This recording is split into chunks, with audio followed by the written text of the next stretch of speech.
Bismillahirrahmanirrahim. Assalamu alaikum. I am your teacher Malik Muhammad Wasim Jadran. I am demonstrating biology practical. ये students आज जो हमारा topic है बहुत इम्पोर्टेंट प्रैक्टिकल है और उसमें हम हाइट मेजरिंग की बात करेंगे and tongue rolling with respect to continuous variation and discontinuous variation in man. हम टॉपिक की तरफ चलते हैं। हमारा टॉपिक है investigate the continuous variations in the height in man and discontinuous variations of tongue rolling in man and recording the result in histogram. अब हमने यहाँ पे दो बातें की हैं। सबसे पहली बात हमने की है वेरिएशंस की, जो कि हमारे पास दो किस्म की वेरिएशंस हैं। फर्स्ट वेरिएशन जो है हमारे पास कंटिन्यूस वेरिएशन की बात कर रहे हैं।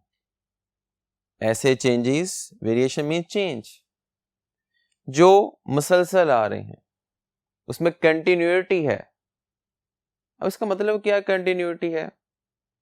कौन सी वेरिएशन जो मुसलसल आ रही हैं और वो ह्यूमंस के अंदर हमें वो नजर आती हैं इन फिनोटाइपिक एक्सप्रेशन। अब जो वेरिएशन कंटिन्यूस होती हैं इन्हें हम बोलते हैं पॉलीजेनिक ट्रेट्स। ये हमारे पॉलीजेनिक ट्रेट्स होते हैं। Poly means many, genic means genes and trait mean characters, यानी ऐसे characters which is present in human beings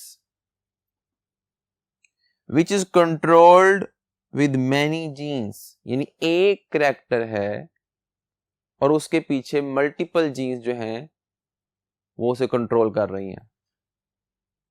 usually हम देखते हैं कि एक कैरेक्टर के पीछे एक जीन होती है, एक जीन एक पूरे कैरेक्टर को कंट्रोल करती है। ऐसे ट्रेट्स को हम बोलते हैं डिसकंटिन्यूअस वेरिएशन और मोनोजेनिक ट्रेट्स। लेकिन यहां पे हम जो बात कर रहे हैं वो पॉलीजेनिक की बात कर रहे हैं। कैरेक्टर एक है, ट्रेट एक है, लेकिन जीन्स जो है वो मल्टीपल ऑफ वन है, 2, 3, 4, 5, 6 एंड सो ऑन। हमारी बॉडी में ऐसे बहुत सारे कैरेक्टर्स हैं, हमारे ऐसे बहुत सारे ट्रेट्स हैं जो पॉलीजेनिक इन नेचर है। उनमें हमारे अंदर जो आईज का कलर है, हेयर कलर है, स्किन कलर की हम बात कर लें, हाइट की हम बात कर लें, ये सब के सब जो हैं पॉलीजेनिक ट्रेट्स हैं। अकॉर्डिंग टू आवर एक्सपेरिमेंट हमने जो बात करनी है इन डिटेल, वो हमने बात करनी है हाइट की, क्योंकि हाइट एक क्वांटिटेटिव कैरेक्टर है और इसको मेजर करना और उसकी वैल्यूज को चेक करना as compare to skin colour, hair colour, eyes का कलर बहुत आसान है। हम इजीली इसको ऑब्जर्व कर सकते हैं और इसकी वैल्यूज को बहुत अच्छी तरीके से इंटरप्रेट कर सकते हैं और पॉलीजेनिक ट्रेट्स को समझने में हमें बहुत अच्छी से आसानी होगी। तो हम इसको कैसे डिफाइन करते हैं? The traits which have more than 2 phenotypic expressions। आपको पता है फिनोटाइप कहते हैं जो आपका फिजिकली अपीयरेंस होती है, जो कैरेक्टर आपको फिजिकली नजर आता है। जैसे हाइट आपको नजर आती है और अगर हम सोसाइटी में देखें तो आपको डिफरेंट हाइट के लोग मिलेंगे। इवन अगर हम अपनी बायो लैब में देखते हैं तो आप देखते हैं कि हर स्टूडेंट की हाइट दूसरे से डिफरेंट है और इसमें जो हाइट के अंदर आपको हाइट में ये ऐसा नहीं है कि किसी के अंदर हाइट है तो बहुत स्मॉल है और एक ही बहुत टॉल है। हमारे पास ये दो वैल्यूज नहीं है कि स्मॉलर और टॉलर, नो। हमारे पास स्मॉलर और टॉलर के अलावा बहुत सारे इंटरमीडिएट्स मिलते हैं।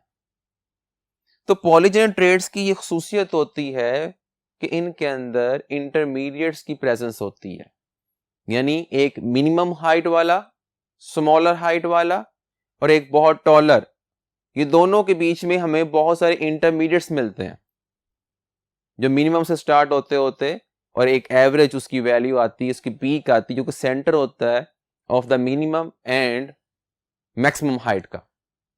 यानी स्मॉलर और टॉलर का बीच में अगर मीन निकालेंगे तो हमारे पास वो लोग ज्यादा तादाद में होंगे जिनकी मीन हाइट होगी।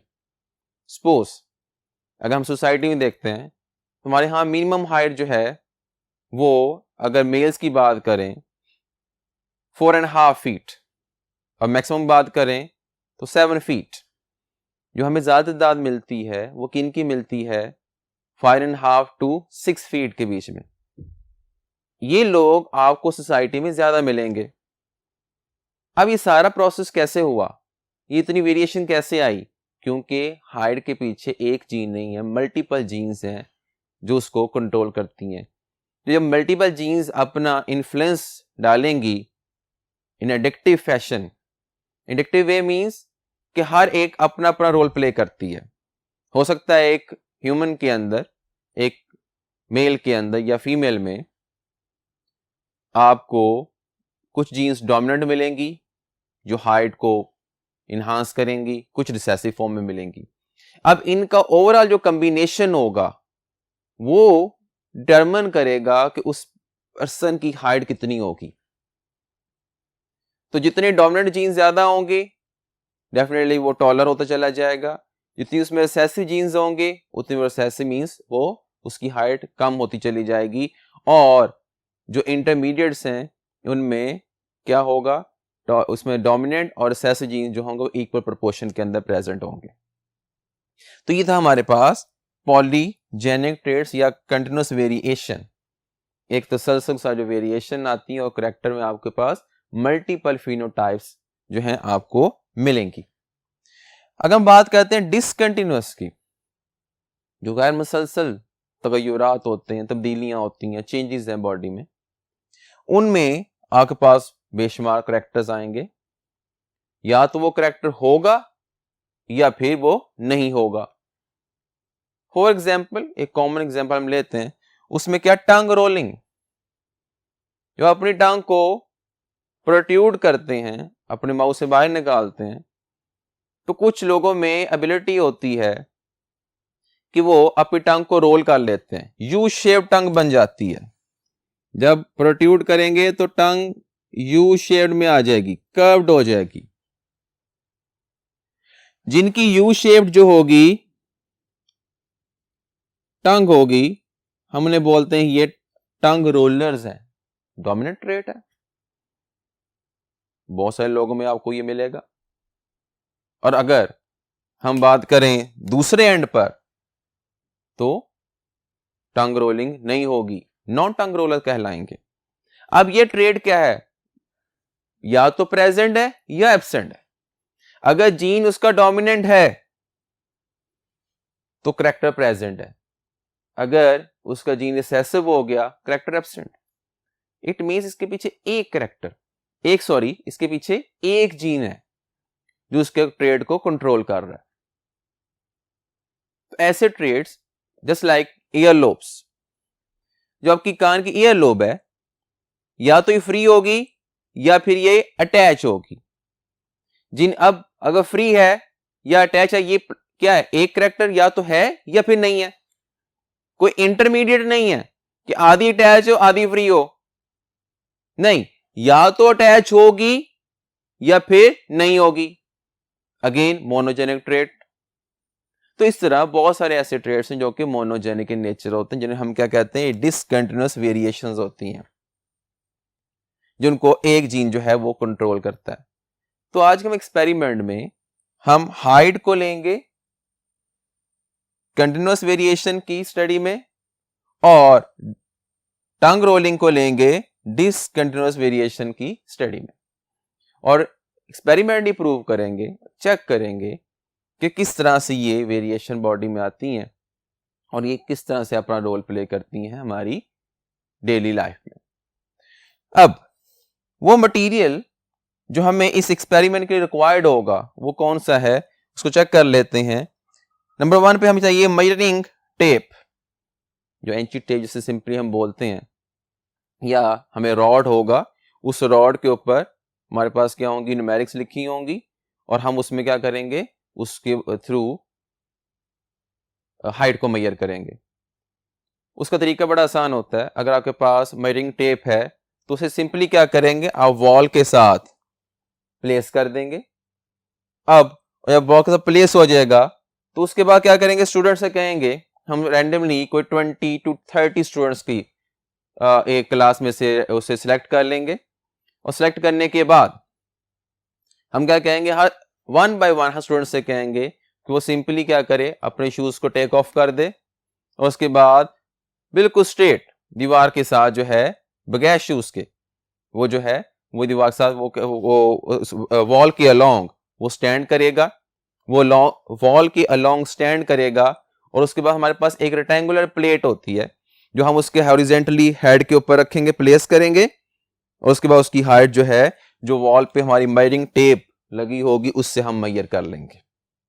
तो बहुत सिंपल सा ये प्रोसीजर होगा, और जो भी हमारा डाटा होगा उसे हम टेबल में की फॉर्म में जो है उसे वहां पे रिकॉर्ड कर लेंगे। तो मेजरिंग टेप जो है हमें इसमें सबसे पहली चीज चाहिए होगी। सेकंड, हिस्टोग्राम, जैसे हम पीछे बात की, हिस्टोग्राम बनाना होगा तो उसके लिए हमें ग्राफ पेपर चाहिए, नोटबुक चाहिए जिसपे हम टेबल की फॉर्मेशन करेंगे, definitely students of biology class के हमें स्टूडेंट्स चाहिए होंगे, शार्प पेंसिल रीडिंग के लिए, and last one is rectangular plate जो हॉरिजॉन्टली प्लेस करके हेड के ऊपर हम हाइट को मेजर करेंगे। तो ये था हमारे पास मटेरियल जो हमें इस एक्सपेरिमेंट के लिए रिक्वायर्ड होगा। अब ये सारी एक्टिविटी कैसे परफॉर्म करेंगे, उसके लिए हम चलते हैं नेक्स्ट बोर्ड की तरफ और चेक करने के लिए how to perform this experiment.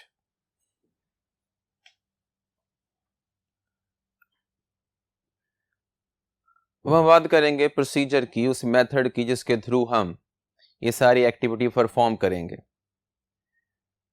अब अगर हम प्रोसीजर की तरफ जाएं तो सबसे पहले हमें डेफिनेटली हम एक एक्टिविटी अरेंज करेंगे अपनी बायो लैब में, और एक्टिविटी में क्या करना है, हमने दो काम करने हैं। फर्स्ट हमने काम क्या करना है, हमने हाइट मेजर करनी है, और सेकंड हमारा काम क्या होगा, हम टंग रोलिंग चेक करेंगे। जब हाइट मेजर कर रहे होंगे तो सेकंड उसके साथ जो स्टूडेंट उसमें फ्री हो जाएगा तो हम उसकी टंग प्रोट्रूड करवाएंगे, उसे कहेंगे वो टंग जो है अपने माउथ से बाहर निकाले। तो उससे हम, अगर वो यू शेप्ड होगी इट मींस वो टंग रोलर है, अगर नहीं होगी वो टंग नॉन टंग रोलर हो जाएगा। तो इसमें क्या करेंगे, एक्टिविटी हम अरेंज करेंगे। कोई 20 स्टूडेंट्स का हम रैंडमली क्लास में से सिलेक्ट कर लेंगे। सपोज हमारे पास 60 की क्लास है या 80 की क्लास है, उसमें से 20 to 30 स्टूडेंट्स हम देख सकते हैं। तो हम यहां पर 20 स्टूडेंट्स की हम बात कर लेते हैं। नंबर 3 पे देखें तो हम क्या कहेंगे स्टूडेंट्स से कि वो अपने शूज को टेक ऑफ कर दें, शूज उतार दें, ताकि हाइट जो है वो मैया की, बिकॉज शूज का जो सोल होता है उसमें भी अपना एक उसकी 1 इंच या हाफ इंच बीच में होगा, तो वो एक्यूरेट वैल्यू हमें फिर नहीं मिलेगी, तो इसलिए शूज का जो है वो टेक ऑफ होना जरूरी है। नंबर 4 पे हम देखें तो हम कॉल करेंगे स्टूडेंट्स को 1 by 1, यानी कि स्टूडेंट को बुलाएंगे, वो आएगा, उसकी हाइट मेजर करेंगे और उसके साथ साथ उसकी टंग रोलिंग चेक करेंगे, और देन उसकी बाद नेक्स्ट की बारी आ जाएगी। स्टूडेंट का अब कैसे करने, जैसे पहले मैंने डिस्क्राइब किया, पहले बताया आपको, आप जो मेजरिंग टेप होगी उसे आप वॉल के साथ प्लेस कर देंगे, एक तरीका ये है। दूसरा तरीका ये है कि आपके पास आप एक रॉड होगा, ये हमारे पास रॉड है, ठीक। अब इस रॉड पे सपोज ये मार्कर जो है ये स्टूडेंट को आइडेंटिफाई कर रहा है, ये स्टूडेंट की हाइट यहां तक आ गई। हम रेक्टेंगुलर प्लेट को ये दूसरे मार्कर्स में शो कर रहा हूं, यहां पर हॉरिजेंटली ऐसे प्लेस करेंगे। अगर इस तरह से आप देखें, इस तरह से, ये उसका हेड है, ये जो ब्लैक कलर का मार्कर की बैक है ये उसका हेड समझ लें, और ये जो मार्कर रेड कलर का कैप है इसको देखें यहां पर रिप्लेस कर दिया। इसकी जो लोअर वैल्यू होगी हम वो लेंगे, यहां पर ये इस तरह से प्लेस हुआ, तो ये उसकी जो वैल्यू होगी हमारे पास जो होगी हम उसे नोट कर लेंगे और उसको अपनी नोटबुक में लिख लेंगे। अब ये है हमारा तरीका हाइट मेजर करने का। पहला तरीका क्या था, अलोंग द वॉल हमने मेजरिंग टेप को उसमें पेस्ट कर दिया या किसी चीज से हमने उसे वहां पर स्टक कर दिया, प्लेस कर दिया। दूसरा क्या है, हमारे पास मेजरिंग रॉड्स हैं जो कि ऑलरेडी स्टैंड के ऊपर उसमें होती हैं, फिक्स हुए होते हैं, उसके हम अगेंस्ट खड़े होकर उसमें अपनी हाइट मेजर कर सकते हैं। लेकिन मेक श्योर क्या करना है कि शूज आपके उतरे होने चाहिए।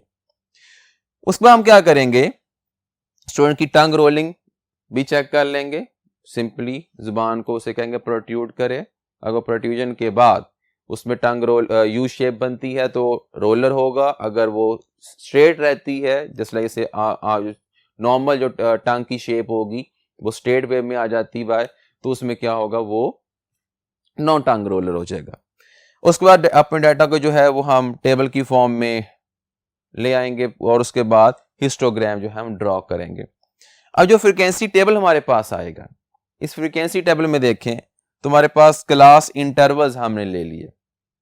हमें क्लास इंटरवल्स में क्या देखा कि 57 इंच से लेकर 59 इंच के बीच में स्टूडेंट्स कितने आए।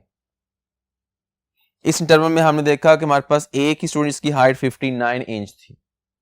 तो फ्रीक्वेंसी में क्या होगा, number, frequency mean number of students जो इस पर्टिकुलर एज ग्रुप इस पर्टिकुलर हाइट ग्रुप में आते हैं, तो वो क्या है 1।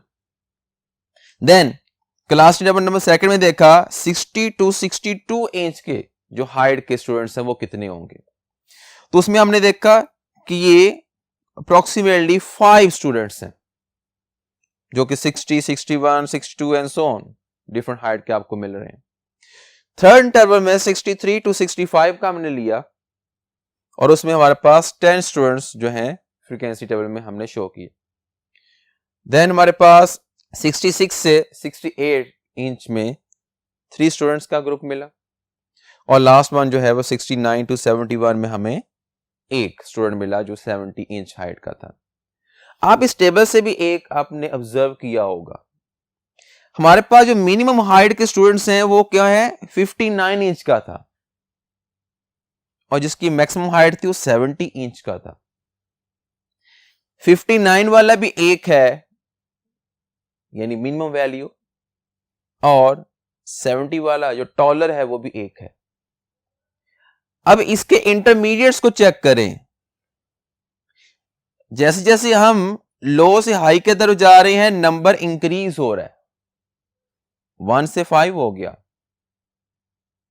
4 भी हो सकता है, 8 भी हो सकता है। अगर पॉपुलेशन साइज की बात ज्यादा ले लेंगे तो डेफिनेटली यहां फ्रीक्वेंसी के अंदर नंबर भी बढ़ जाएगा। लेकिन अप्रोक्सीमेट जो वैल्यू होगी वो मिनिमम से इंटरमीडिएट जो पीक होगी, मिडल वैल्यू होगी और उसके बाद फिर देन अगेन डाउन स्लंप आएगा। तो हमने देखा यहां पर मिनिमम हाइट वाले स्टूडेंट्स बिकम, मैक्सिमम वाले बिकम, लेकिन जो इंटरमीडिएट था जो कितनी हाइट वाले हैं 63 से 65, ये जो हाइट वाले स्टूडेंट्स हैं इनका नंबर हमारे पास ज्यादा आ रहा है क्योंकि पॉलीजेनिक ट्रेड्स में जो कंटिन्यूअस वेरिएशंस होती हैं हम उनकी बात करते हैं तो उसमें इंटरमीडिएट्स ज्यादा आएंगे और इंटरमीडिएट की भी एक मीन वैल्यू होगी जो उन सब का क्या होगी, एक सेंटर। अब ये हमारे पास फ्रीक्वेंसी टेबल जो है इसकी हमने फॉर्मेशन तो कर ली। इसी की बेस पर अपने इस न्यूमेरिकल डाटा को हम ग्राफिकली रिप्रेजेंट करना चाहते हैं। अब उस डाटा को रिप्रेजेंट कैसे कर सकते हैं, वो ग्राफ जिसमें हम न्यूमेरिकल डाटा को रिप्रेजेंट करते हैं उसे हम बोलते हैं हिस्टोग्राम। हिस्टोग्राम की फॉर्मेशन कैसे होती है, कैसे इसको हम बना सकते हैं, उसको सीखने चलते हैं हम नेक्स्ट बोर्ड की तरफ। Now move to next board.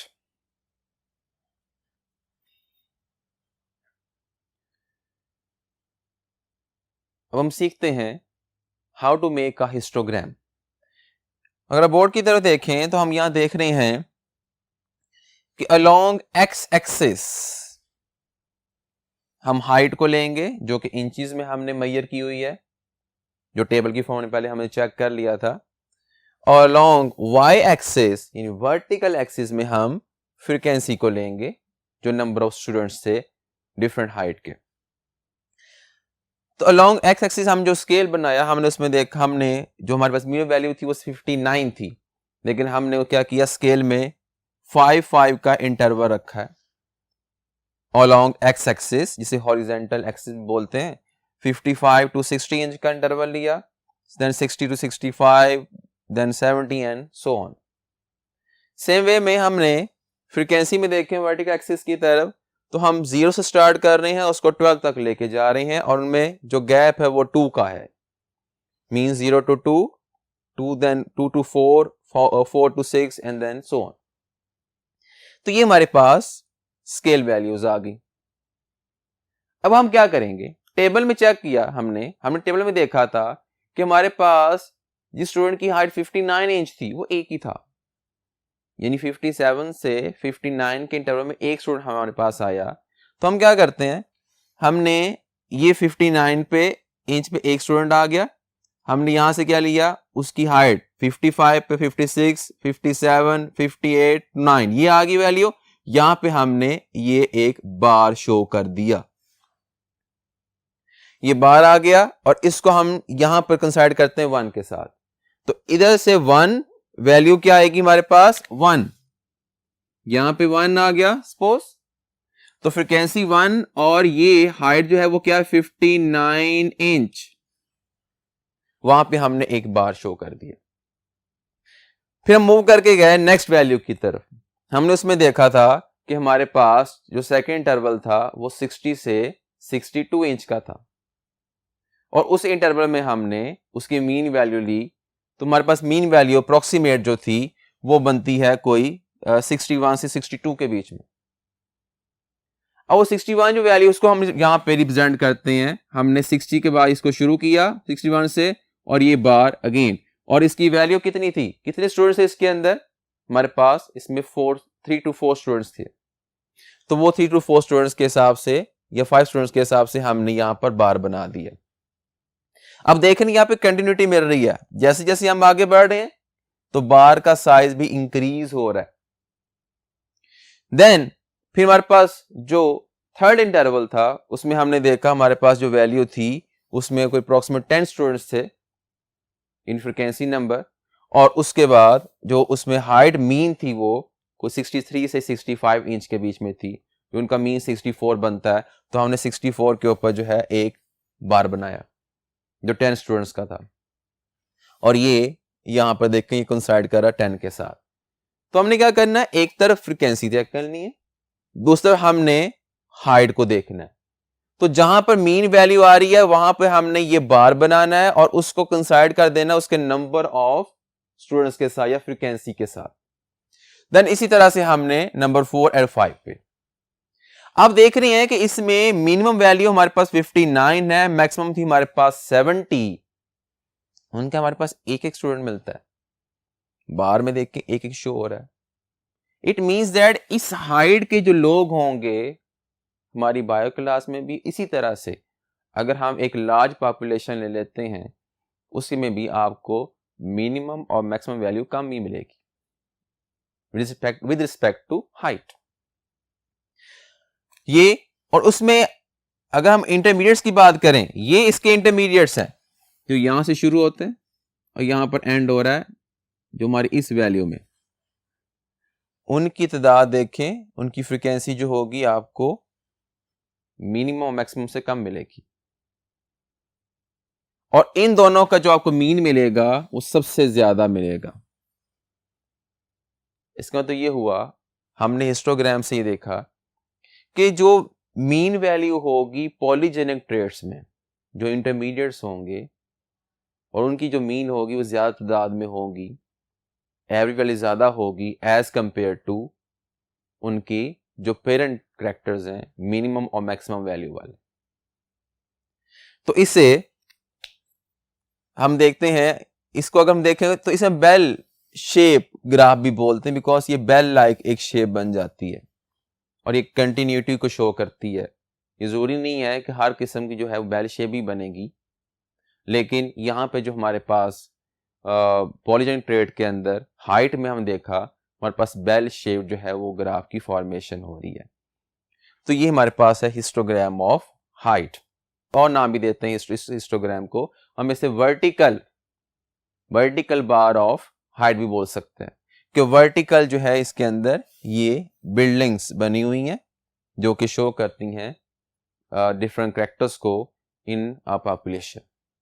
अब हम इस तरह चलते हैं नेक्स्ट, हमारी जो फ्रीक्वेंसी टेबल है जो कि डिसकंटिन्यूअस वेरिएशन के मुतालिक है, और उसमें हमने देखा था, हमने जो चीज मैयर की थी वो थी टंग रोलिंग। अब टंग रोलिंग में हमने देखा था कि जो हमारे पास टंग रोलर्स थे वो 15 आए थे, और नॉन टंग रोलर जो थे वो 5 थे। अब ये नंबर देखें 15 and 5, इट मीन्स दैट कि यहां पर जो डोमिनेंट कैरेक्टर वो क्या है, टंग रोलिंग का है as compare to non tongue rollers. हालांकि हमारी सोसाइटी में इसका कोई इंपैक्ट नहीं है, किसी की टंग रोल हो रही है या नहीं हो रही इससे कोई फर्क नहीं पड़ता, इससे कोई ना ह्यूमन की हेल्थ के ऊपर कोई साइड इफेक्ट है और ना ही सोसाइटी में और कोई इसका कोई मेजर रोल है। लेकिन फिर भी इस कैरेक्टर की अगर बात करते हैं तो हमारे पास रोलर जो है वो उनकी तादाद ज़्यादा मिलेगी और नॉन रोलर की जो है वो कम मिलेगी। और इसको भी हम हिस्टोग्राम की अगर फॉर्म में शो करें तो हिस्टोग्राम में अगेन वही फ्रीक्वेंसी को हम लेंगे अलोंग वाई एक्सिस, जिसे वर्टिकल एक्सिस भी बोलते हैं, एंड अलोंग एक्स एक्सिस जो हमारे पास क्या आएगा, उसकी आ जाएंगी कैरेक्टर आ जाएगा कि टंग रोलिंग है या नहीं होती। तो हम यहाँ देख रहे हैं कि नॉन टंग रोलर जो हमारे पास 5 हैं, तो यहाँ पे हमने नॉन टंग रोलर लिखा और उसके बाद 5 के साथ से कंसाइड कर दिया। और सिंपली इसी तरह से टंग रोलर को हम देखेंगे तो हम उसकी ये बार बनाया और उसके फिर उसके 15 के साथ कंसाइड कर दिया, तो ये सिंपल सा हिस्टोग्राम बनता है डिसकंटिन्यूअस का। तो यहाँ पे देखें आपको कोई बेल शेप नहीं मिल रहा और इसके अंदर कोई कंटिन्यूटी नहीं मिल रही, कि सिर्फ एक करेक्टर है, वो जो करेक्टर है उसकी दो आगे फॉर्म्स हैं, या तो एक टंग रोल हो रही है या फिर टंग रोल नहीं हो रही। तो ये दोनों के दोनों जो है डिसकंटिन्यूटी शो करते हैं, इनके बीच में कोई इंटरमीडिएट आपको नहीं मिल रहा है। यहां देखो कोई इंटरमीडिएट नहीं है, यस और नो के अंदर करेक्टर है, या तो है या फिर नहीं है। तो इस तरह की जो ग्राफ होगा जिसके अंदर देखें इसमें कोई कंटिन्यूटी नहीं मिलती, ये शो करता है उस पॉपुलेशन को, उस कैरेक्टर को कि इसमें डिसकंटिन्यूटी है, ये मोनोजेनिक ट्रेट है। ठीक, और अगर आपको जस्ट लाइक हाइट इंटरमीडिएट्स नजर आए तो इसका मतलब है इसमें कंटिन्यूटी है और ये कंटिन्यूअस वेरिएशन को रिप्रेजेंट करता है। तो ये था हमारा आज का टॉपिक। आई होप सो कि आपको वो अच्छे से समझ आ गई होगी। नेक्स्ट लेक्चर तक मुझे इजाजत दें। अल्लाह हाफिज।